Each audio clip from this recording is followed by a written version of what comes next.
Hello friends, welcome back Spain news channel நண்பர்களே. இன்றைக்கி இந்த வீடியோவில் ஒரு முக்கியமான ஒரு ஆன்மீக விஷயத்தை தான் பெண்களுக்கு இந்த வீடியோவில் சொல்ல போகிறேன். ஆக்சுவலி இது ஆன்மீக விஷயம்னு சொல்கிறத விட நாளை நாள் சமைக்க வேண்டிய முக்கிய சமையல் குறிப்பு என்று சொல்லலாம். ஏன்னா நாளை நாள் சாதாரண நாள் கிடையாது. ஆடியில் வரக்கூடிய 18ஆம் தேதி, அதாவது ஆடி பெருக்கு.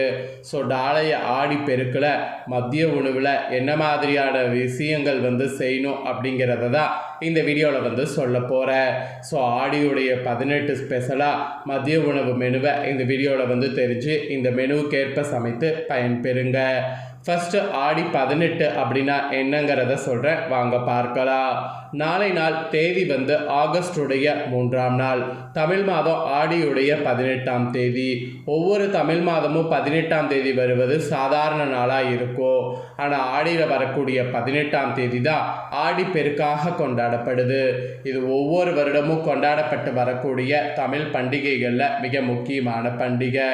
இது தல ஆடி 18 என்று கூட கொண்டாடப்படும்.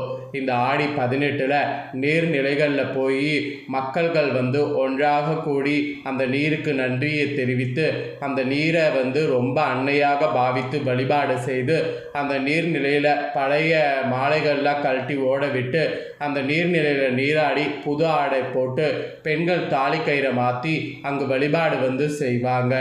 ஆடி 18 அன்னைக்கு நீங்கள் எல்லா ஊர்களில் இருக்கக்கூடிய ஆறுகள்லையும் பார்த்தீங்கன்னா இந்த மாதிரியான விசேஷங்கள் செய்யப்படும்.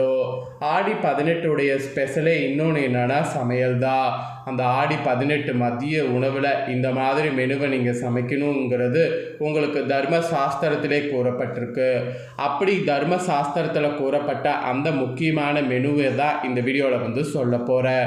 ஸோ அந்த மெனுவை பற்றி இந்த வீடியோவில் தெரிஞ்சுக்குங்க. நீங்கள் இது மாதிரி நீங்கள் சமைக்காமல் இருந்தீங்கன்னா இந்த ஆடி 18 சமைச்சு பாருங்கள். சரி, வாங்க என்ன சமைக்கணுங்கிறத பார்க்கலாம். ஆடி 18 தமிழ் மாதமான ஆடியின் 18ஆம் நாளில் நீர் ஆதாரங்களுக்கு மரியாதை செலுத்தக்கூடிய விதமாக கொண்டாடப்படக்கூடிய ஒரு பெருந்திருவிழா. ஆடி 18 நாளை நாள் பலவிதமான பாரம்பரியமான உணவுகளை சமைத்து கடவுளுக்கு படைத்து குடும்பத்தினர் மற்றும் நண்பர்களோடு நீர்நிலை கரையில் அமர்ந்து உண்டு மகிழணும். அப்படி மகிழ்வது நீர்நிலைகளுக்கு போக முடியாட்டியோ உங்களுக்கு பக்கத்தில் ஷேர் பண்ணிட்டாவது வழிபாடு செய்து பயன்பெறுங்க. ஆடி 18 சமையல் குறிப்புகளை தெரிந்து கொள்ளுங்க. ஸோ உங்களுக்கு ஆடி 18 நாளை நாள் மதிய உணவு பட்டியலை தெளிவாகவே ஷேர் பண்ணுறேன். ஆக்சுவலி நம்ம ஒவ்வொரு ஆண்டுமே ஆடி 18 கொண்டாடுவது முக்கியம். ஆண்டுதோறும் நமக்கு கிடைக்கக்கூடிய போதுமான நீர் ஆதாரத்திற்காகவோ அதன் நல்வாழ்விற்காகவோ அதற்கான காணிக்கையாகவோ இறைவனுக்கு நன்றி செலுத்துவதற்கு தான் இந்த மெயினாக பார்த்தீங்கன்னு வச்சுக்கோங்களேன் கொண்டாடப்படுது. ஸோ ஆடி 18 நம்ம எப்படி கொண்டாடணும், ஆடி 18 என்னென்ன நாளை நாள் சமைக்கணும், ஆடி 18 எந்த அளவுக்கு நாம் பயன்படுத்திக்கணும் அப்படிங்கிறத பற்றி எல்லாமே இந்த வீடியோவில் சொல்ல போகிறேன். அதுக்கெல்லாம் முன்னாடி ஆடி 18 அப்படிங்கிற இதை பற்றியே ஒரு சில முக்கிய விஷயங்களை ஷேர் பண்ணுறேன். முதல்ல இதை பற்றிய முக்கிய விஷயங்களை தெரிஞ்சுக்குங்க. ஆடி 18 ஆடி பெருக்கு, ஆடி 18 இந்த மாதிரி பல பெயர்களில் அழைக்கப்படுது. இது பொதுவாக ஜூலை நடுப்பகுதி முதல் ஆகஸ்ட் நடுப்பகுதி வரை வரும். இந்த டைம் ஆகஸ்ட் 3 நாளை நாள் வருது. தமிழ் மாதமான ஆடியுடைய 18ஆம் நாளில் கொண்டாடப்படக்கூடிய ஒரு இந்து தமிழ் பண்டிகை என்று இந்த பண்டிகை குறிப்பிடலாம். ஆறு, ஏரி, குளங்கள், கிணறு மற்றும் பிற நீர்நிலைகளுக்கு நன்றி செலுத்தப்பட்டு இந்த நாள் பார்த்தீங்கன்னு வச்சுக்கோங்களேன் வழிபாடு செய்யப்படுது. 18ஆம் பெயர் திருவிழா என்றும் இந்த பெயர் அழைக்கப்படும். ஆடிப்பெருக்கு மெயினாக நீரின் உயர்நிலையான பண்புகளுக்கு அஞ்சலி செலுத்துவதே மெயின் நோக்கம். இது 18ஆம் பெருக்கு என்றும், பெருக்கு என்றால் உயர்ந்தது என்று அழைக்கப்படுறதுனால உயர்ந்து கொண்டே இருக்கிறது நீர் முக்கியம் அப்படிங்கிறது இந்த இடத்துல குறிப்பிடப்படுது.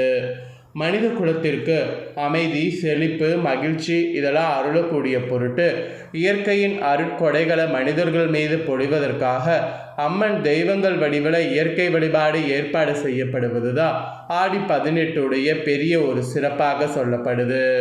இந்த விழா ஆறுகள் எங்கெல்லாம் இருக்கோ அங்கே ஆண்டுதோறும் ஏற்பாடு சூப்பராக செய்யப்படும். புத்துணர்ச்சியோடு நீரின் உயிர் காக்கக்கூடிய பண்புக்கு மரியாதை செலுத்தக்கூடிய வகையிலையும் இந்த நாள் இப்போ வரைக்கும் கொண்டாடப்படுது. பருவமழையின் தொடக்கத்தை அறிவிக்கக்கூடிய விதமாக நீர்மட்டம் கணிசமாக உயரும்போது தமிழ்நாட்டின் ஆற்றுப்படுக்கைகள், நீர்த்தேக்கங்கள், ஏரிகள் மற்றும் கிணறுகள் போன்றவற்றின் அருகே இது கொண்டாடப்படுவது ரொம்ப விசேஷம். ஸோ இந்த மாதிரியெல்லாம் விசேஷமாக நாம் கொண்டாடுவதை நம்ம எப்படி கொண்டாடணும் அப்படிங்கிறதையும் உங்களுக்கு சொல்கிறேன். ஏன்னா இது வரைக்கும் நீங்கள் கொண்டாடாமல் இருந்தாலும் இப்போ நான் சொல்வதை வைத்து நீங்கள் இந்த ஆடி 18 வழிபாடு கொண்டாட்டங்கள் பண்ணலாம். நீங்கள் ஒவ்வொரு ஆண்டுமே ஆடி 18ஆம் தேதியை தண்ணீர் தொட்டி அருகே உங்கள் வீட்டில் இருக்குல்ல, அங்கே கூட பூஜை செய்யலாம். அந்த தண்ணீர் தொட்டி அருகே பூஜை செய்து புனிதமான மஞ்சள் நூலை கட்டி நீங்கள் உங்கள் கையில் இது பண்ணணும். அதாவது புனிதமான மஞ்சள் நூலை ரெடி பண்ணி அதை உங்கள் கையில் கட்டி இந்த நாளில் அந்த தண்ணீருக்கு நன்றி தெரிவிக்கணும். நீங்கள் இது வரைக்கும் இந்த மாதிரி பண்ணாமல் இருந்தீங்கன்னா இனி இந்த மாதிரி பண்ணுங்கள். ஸோ நீங்கள் ஆண்களாக இருந்தீங்கன்னா கையில் கட்டுங்க, பெண்களாக இருந்தீங்கன்னா கழுத்தில் கட்டிக்கொள்ளுங்க. அதே போல் நல்லா பார்த்தீங்கன்னு வச்சுக்கோங்களேன், இந்த நாளில் சமைக்கிறதுக்கு நிறைய ரெசிபி இருக்குது. ஏன்னா இந்த நாள் ரொம்பவே ஒரு புனிதமான நாள் அப்படிங்கிறதுனால ஆடி பெருக்கில் நீங்கள் செய்யக்கூடிய உணவுகள் ஒவ்வொன்றுமே பார்த்தீங்கன்னு வச்சுக்கோங்களேன் ரொம்ப ஹைலைட்டாக இந்த நாளில் இருக்கணும். நீங்கள் வழக்கமாக பார்த்தீங்கன்னு வச்சுக்கோங்களேன் இது மாதிரி ட்ரை பண்ணலன்னா இந்த டைம் இந்த மாதிரி ட்ரை பண்ணுங்கள். ஸோ எப்படி ட்ரை பண்ணும் அப்படிங்கிறத உங்களுக்கு சொல்கிறேன். எப்படி ட்ரை பண்ணும் அப்படிங்கிறத இப்போ 1 by 1 தெரிஞ்சுக்குங்க. ஃபஸ்ட்டு இந்த நாளில் செய்ய வேண்டியது தேங்காய் அரிசிங்க. ஆக்சுவலி பார்த்தீங்கன்னு வச்சுக்கோங்களேன் தேங்காய் ரைஸ் பார்த்தீங்கன்னு வச்சுக்கோங்களேன் இந்த நாளில் நீங்கள் செய்கிறது ஒரு வகையில் பார்த்தீங்கன்னு வச்சுக்கோங்களேன் உங்களுக்கு ஒரு விதமான ஆற்றலை ஏற்படுத்தும். தேங்காய் அரிசி சாதம், எலுமிச்சை சாதம், இனிப்பு பொங்கல், புளி சாதம், தயிர் சாதம், பாயாசம், மெதுவடை இந்த மாதிரிலாம் இந்த நாளில் செய்யணும். கூட அப்பளமும் பார்த்தீங்கன்னு வச்சுக்கோங்களேன் பொரிக்கணும். இந்த மாதிரிலாம் இந்த நாளில் செய்து நீங்கள் வழிபாடு செய்ய வேண்டும். இந்த நாளில் மதிய மெனுவில் இதெல்லாம் செய்து நீங்கள் ஒரு 4 பேருக்கு பார்த்தீங்கன்னு வச்சுக்கோங்களேன் தானம் மாதிரி கொடுக்க வேண்டும். அப்படி ஆடி 18 சமையலில் மதிய உணவில் இதெல்லாம் சமைத்து ஒரு 4 பேருக்கு தானம் மாதிரி கொடுத்தீங்கன்னா அது உங்களுக்கு பெரிய அளவில் பார்த்தீங்கன்னு வச்சுக்கோங்களேன் ஒரு மாற்றத்தை ஏற்படுத்தும். சமைக்கிறதெல்லாம் என்ன மாற்றம் அப்படின்ட்டு நீங்கள் கண்டிப்பாக கேட்கலாம். ஸோ சமைக்கிறதுல நிறைய விஷயங்கள் இருக்குது. கண்டிப்பாக நீங்கள் இதெல்லாம் செய்யணும். ஆடி பெருக்கு அன்னைக்கு என்னெல்லாம் சமைக்கணும் அப்படிங்கிறத தெளிவாக இந்த வீடியோவில் சொல்லியிருக்கேன். கண்டிப்பாக இதை சமைத்து பயன்பெறுங்க. இதை நீங்கள் பார்த்து பயன்பெறுவது போல் உங்கள் ஃப்ரெண்ட்ஸ் ஃபேமிலி இருக்கவங்களும் பார்த்து பயன்பெறணும்னு நினச்சிங்கன்னா வீடியோ லைக் பண்ணி ஷேர் பண்ணுங்கள். அவங்களும் வீடியோ பார்த்து பயன்பெறட்டும். இதே போல் புதிய தகவல்களை தெரிந்து கொள்ள சேனலை சப்ஸ்கிரைப் பண்ணுங்கள், கூட பெல் பட்டனை ப்ரெஸ் பண்ணுங்கள். அதை நீங்கள் பண்ணிட்டீங்கன்னா இனி நான் போகிற மற்ற அப்டேட்டான எல்லா வீடியோஸும் உடனுக்குடனே தெரிந்து கொள்ளலாம்.